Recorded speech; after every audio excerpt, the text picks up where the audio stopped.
Everybody's been talking about California Governor Gavin Newsom lately. His perfectly coiffed hair, his progressive policies, his billion-dollar winery empire. But there's one story from his past that refuses to die, a scandal so messy, so utterly reckless, that it almost destroyed his political career before it even really began.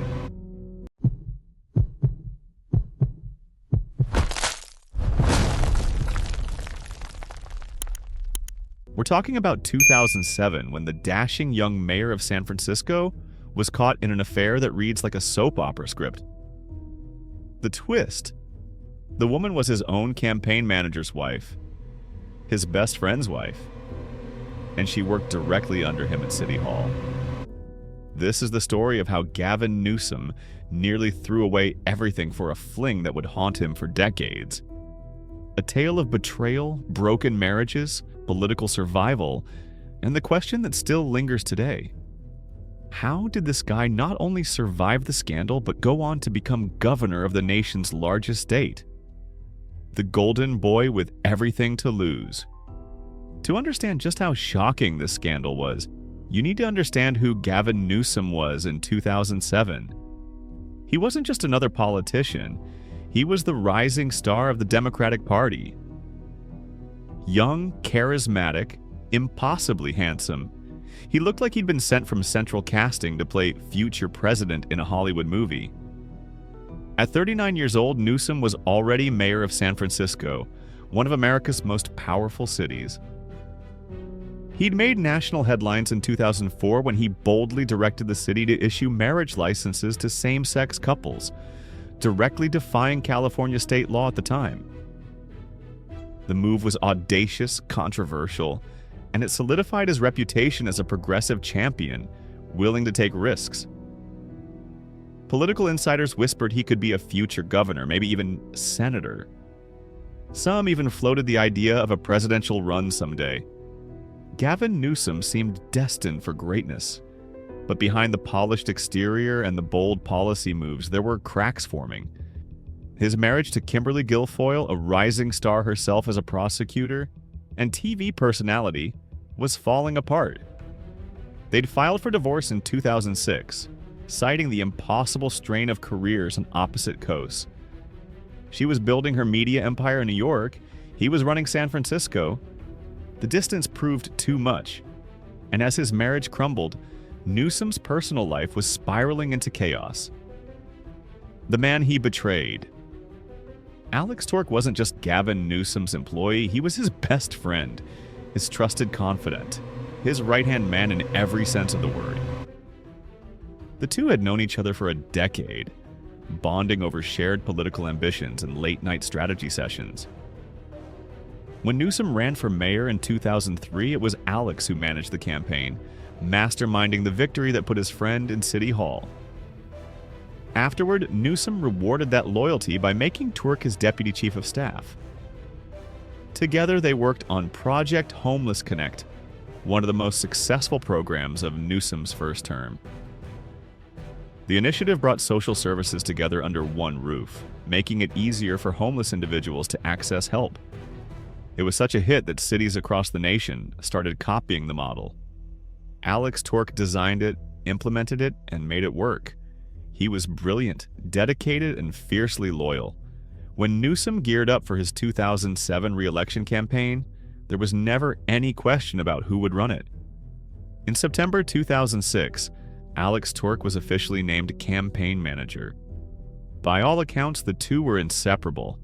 They went to dinner together, attended ball games together, shared inside jokes that went back years. They were friends. Political consultant Eric J. later said, they went to dinner together. They went to ball games. And then there was Alex's wife, Ruby Rippy Tork. She was 33 years old in 2005, a mother, and working as Newsom's appointments secretary at City Hall. By all appearances, she and Alex had a solid marriage. They were part of Newsom's inner circle, a couple the mayor trusted completely. But beneath the surface, something dark was brewing. The affair that changed. Everything had started sometime in 2005 while Newsom was in the middle of his divorce from Kimberly Guilfoyle. The exact timeline remains murky, but what's clear is this. Gavin Newsom and Ruby Rippy Tork began a sexual relationship. She was his subordinate. She worked for him directly, and she was married to his campaign manager and best friend.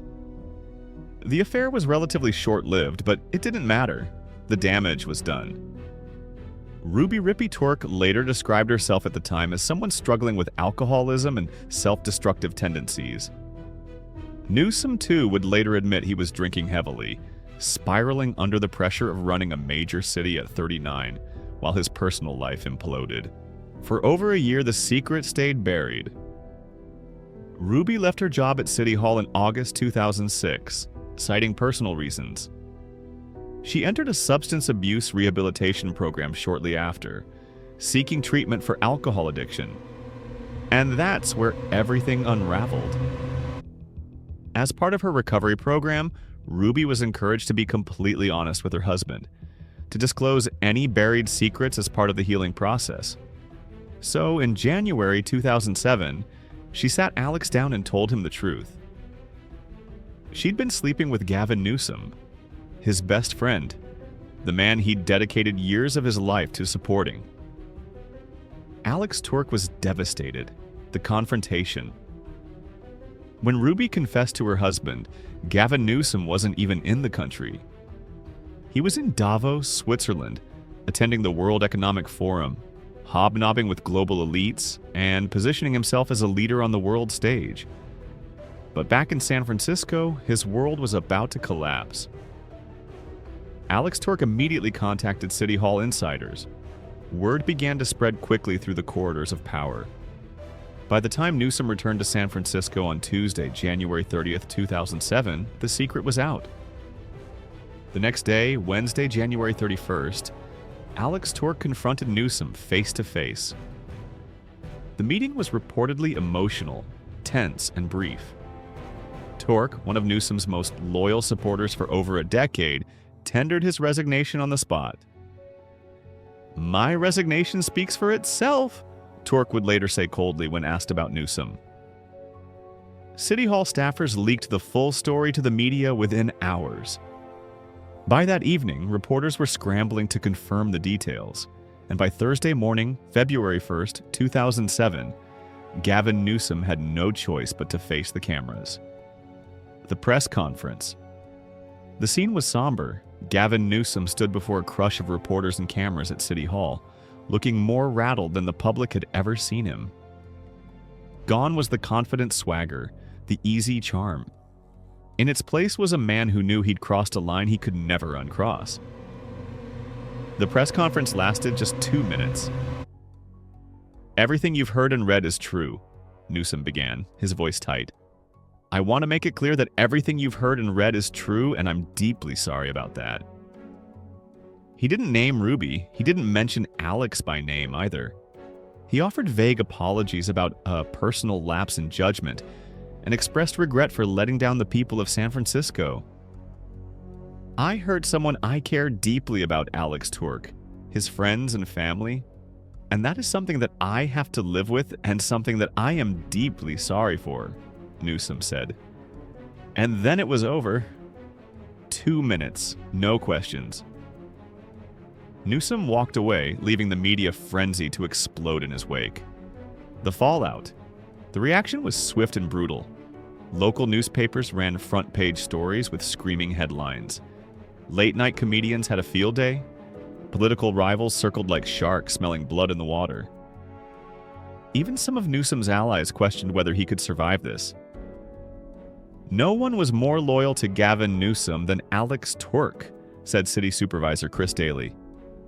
"The most important things in politics are trust and respect." Others went further, suggesting that Ruby Rippy Tork might have grounds for a sexual harassment lawsuit since she'd been Newsom's subordinate. Though legal experts noted that if the relationship was consensual, no harassment claim would stand. The optics were terrible. There are affairs, and then there's cheating on your close friend who's directing your re-election effort, said Corey Cook, a political science professor at San Francisco State University. Everyone in City Hall knew all three of the people involved. How does he be mayor tomorrow? How does he interact with his staff? For Ruby Rippy Torque, the fallout was devastating. Her marriage to Alex ended immediately. She left her job, received catastrophic illness pay from the city during her substance abuse treatment, and essentially disappeared from public life. Years later, she would describe the affair as something that destroyed my home life. As for Alex Turk, he rebuilt his career as a political consultant and has largely avoided the spotlight ever since. When asked about Newsom years later, his only comment remained, "My resignation speaks for itself." But the most shocking part? Gavin Newsom's political career didn't end. The damage control masterclass. Within hours of the press conference, Newsom's team launched what political insiders later called a near-perfect crisis communication strategy. He apologized quickly with minimal details. He expressed remorse without over-explaining. And then, crucially, he stopped talking about it. No follow-up interviews, no extended public statements, no attempts to justify or rationalize his behavior. His press secretary, Peter Ragone, assured reporters that the mayor's top advisors remained united in their support. Newsom had no intention of resigning. The re-election campaign would continue. And Newsom did something else that caught people's attention. He announced he was seeking help for alcohol abuse. He publicly stated he would work with Mimi Silbert, the CEO of one of California's most successful rehabilitation centers, to address his drinking. The message was clear. I made a mistake. I'm taking responsibility. I'm getting help. Now let me get back to work. It was textbook damage control. And incredibly, it worked. His apology after the Alex Turk thing broke was very effective, recalled political consultant Brian Ross years later. The crisis communications playbook that was done almost perfectly. He apologized with as little information as possible and then never talked about it. It was the news. It was the hottest story in town.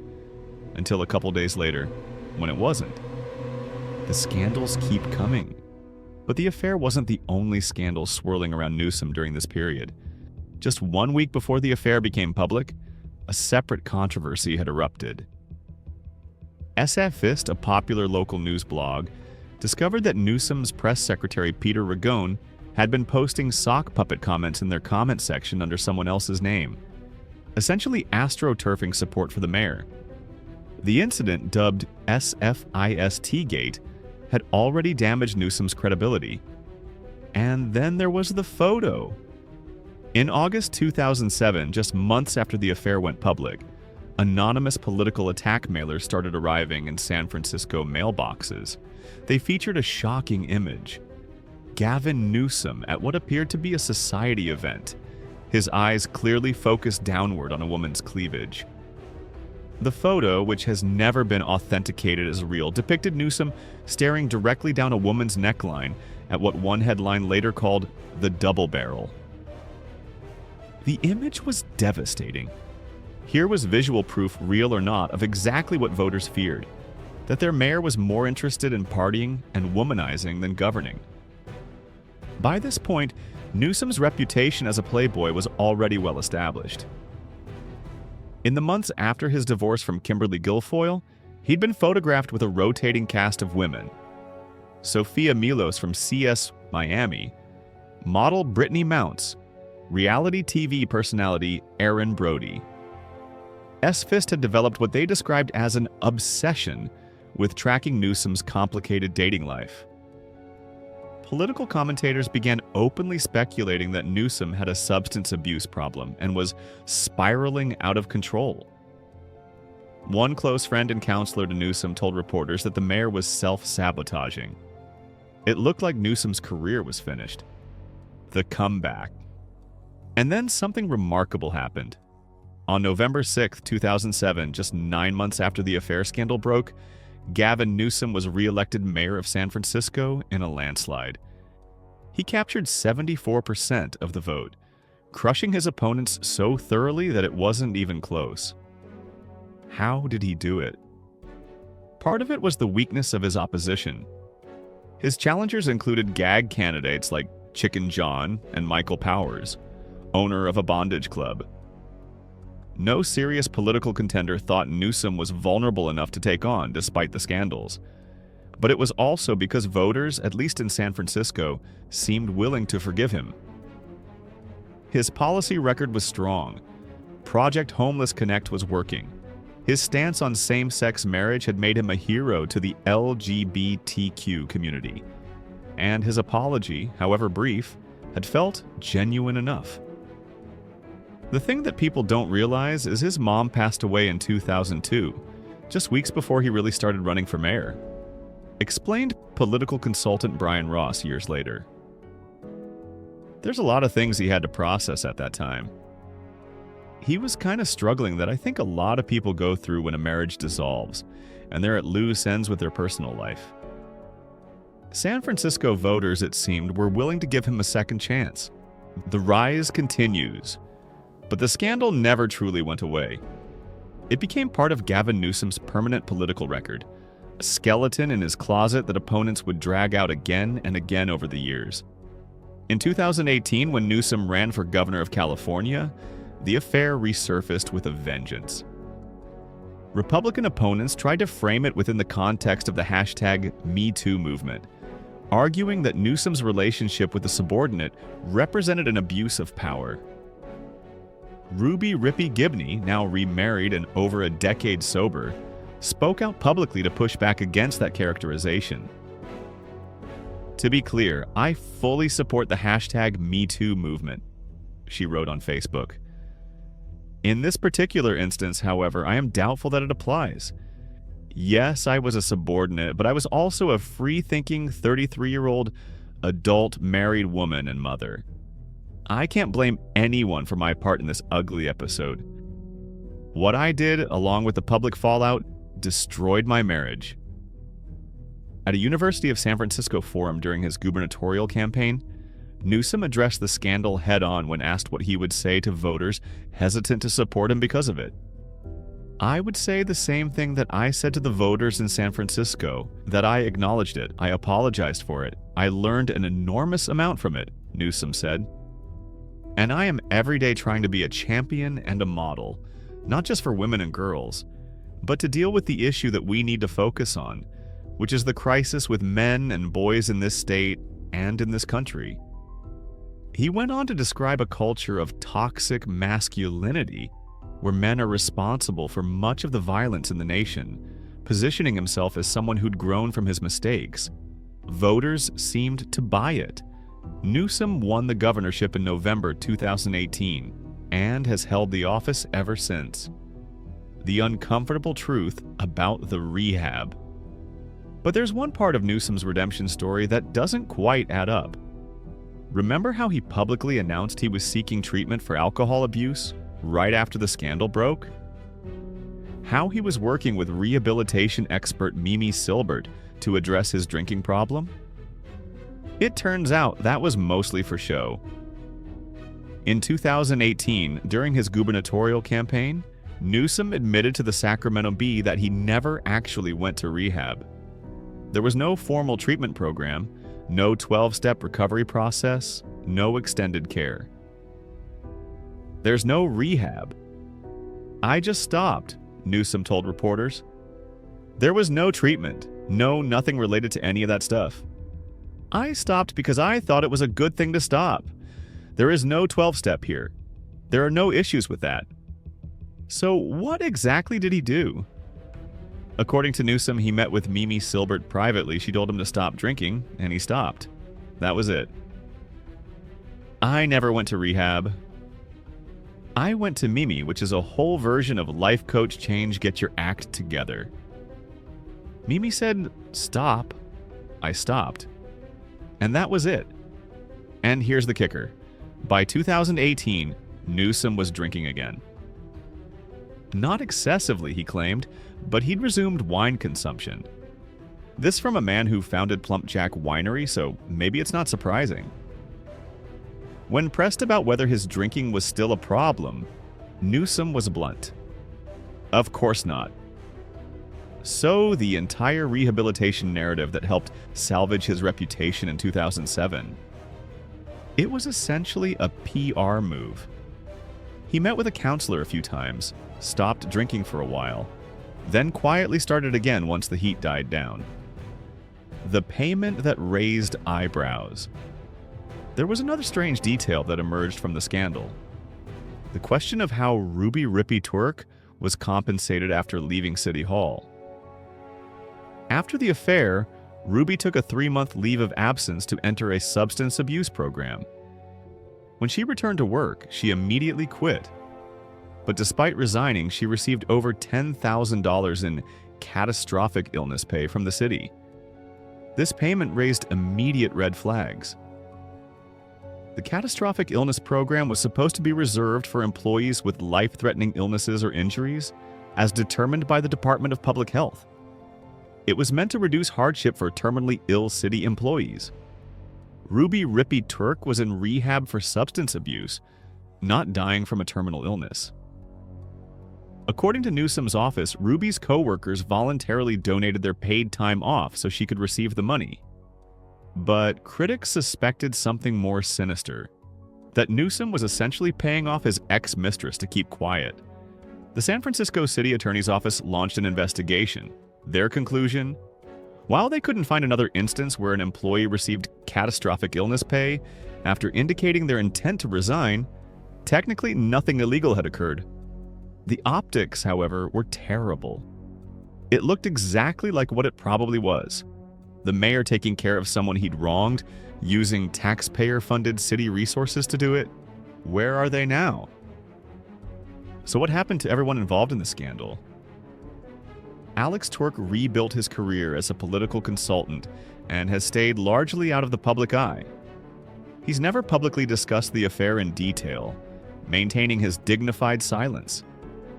When asked about Newsom years later, he simply said, "My resignation speaks for itself." Ruby Rippy Gibney found peace after years of struggle. She maintained her sobriety, remarried a man named Ryan Gibney, and started a new family. She's expressed gratitude for the humbling experience, crediting it with giving her a chance to rebuild her life. Today, she appears to have found stability and happiness, far from the spotlight that once consumed her. And Gavin Newsom?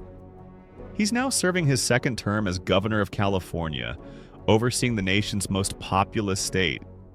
He married Jennifer Siebel in 2008, and they have 4 children together.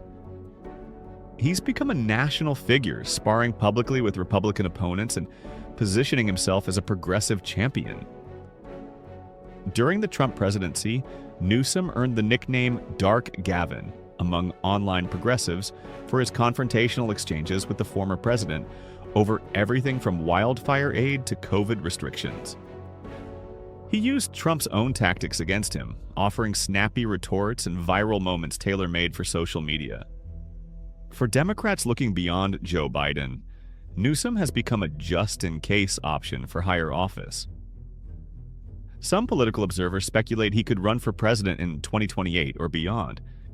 And here's the twist that makes this whole saga even more surreal. Kimberly Guilfoyle, Newsom's ex-wife from that messy 2006 divorce, went on to become a prominent MAGA personality and is now engaged to Donald Trump Jr. If Newsom does run for president someday, his ex-wife will literally be campaigning against him from the other side of the political spectrum. You couldn't write a more perfect political soap opera if you tried. The lingering questions. But despite Newsom's political survival and continued success, serious questions remain. Can we really trust a politician who betrayed his closest friend, the man who helped build his career by sleeping with his wife? What does that say about his character, his judgment, his values? Is a consensual affair between a powerful mayor and his subordinate employee really just a personal matter, as Newsom's team claimed? Or does the power dynamic make it something more troubling, regardless of consent? And what about the pattern of behavior, the drinking, the womanizing, the self-described spiraling out of control that characterized this period of his life? Has he truly changed, Or did he simply get better at hiding it? Political opponents have never stopped asking these questions. And as Newsom's star continues to rise, the 2007 scandal keeps resurfacing, a permanent stain on an otherwise polished political resume. Why this story still matters? The Gavin Newsom affair scandal matters because it reveals something fundamental about American politics. Sometimes, with the right spin, the right timing, and the right political climate, you can survive almost anything. Newsom didn't just survive his scandal, he thrived. He turned a career-ending betrayal into a redemption story, positioning himself as someone who'd learned from his mistakes and grown into a better leader. Whether you believe that narrative or see it as cynical political calculation depends entirely on your perspective. But one thing is undeniable. Gavin Newsom proved that in politics, forgiveness is always possible as long as you apologize quickly, control the narrative effectively, and deliver results that make voters willing to overlook your personal failings. The affair with Ruby Rippey Torque destroyed 2 marriages, ended a decade-long friendship, and should have ended a political career. Instead, it became just another chapter in the rise of one of America's most prominent progressive politicians. And that, perhaps, is the most disturbing part of all, because it sends a clear message to anyone watching. If you're charismatic enough, if you're politically valuable enough, if you apologize convincingly enough, you can betray the people closest to you and still come out on top. Alex Turk designed Project Homeless Connect, one of San Francisco's most successful social programs. He dedicated years of his life to supporting his friend's political ambitions. And in return, that friend slept with his wife. Alex resigned with dignity, rebuilt his career, and moved on. Ruby struggled with addiction, found sobriety, and started over. Both of them were damaged by what happened, forced to rebuild their lives in the shadow of public humiliation. But Gavin Newsom? He became governor of California? The bottom line. The story of Gavin Newsom's 2007 affair is ultimately a story about power, betrayal, and the strange calculus of political survival in America. It's about a young, ambitious politician who let his personal life spiral so far out of control that he ended up sleeping with his best friend's wife, destroying relationships and reputations in the process. It's about a political system that values image management over genuine accountability, where a perfectly executed apology matters more than the actual harm caused. And it's about voters who, whether out of forgiveness, political pragmatism, or simple indifference to politicians' personal lives, decided that Gavin Newsom's policy positions mattered more than his moral failings. You can decide for yourself whether that's a story of redemption or cautionary tale about power without consequences. But either way, it's a story that refuses to go away, no matter how far Gavin Newsom's career rises. Because at the end of the day, everyone remembers the politician who couldn't keep his pants zipped up and somehow became governor anyway. And that's a legacy that no amount of political success can ever fully erase. So if you're hooked on stories like this, where we pull back the curtain on cheaters, liars, and people who thought they'd never get caught, then you're in the right place. This is Xposd, and every single week we're dropping fresh content exposing the scandals that powerful people desperately want you to forget. From politicians to celebrities, influencers to business tycoons, nobody gets a free pass here. Hit that subscribe button right now. Smash the notification bell so you never miss when we expose the next cheater who thought they were untouchable. Because trust me, we've got a lineup of stories that'll make this one look tame. Drop a comment below and let me know. Do you think Newsom truly changed? Or did he just get better at hiding who he really is? And who should we expose next? This has been Xposd at Xposd-TV. We're just getting started. Subscribe, turn on notifications, and let's expose the truth together.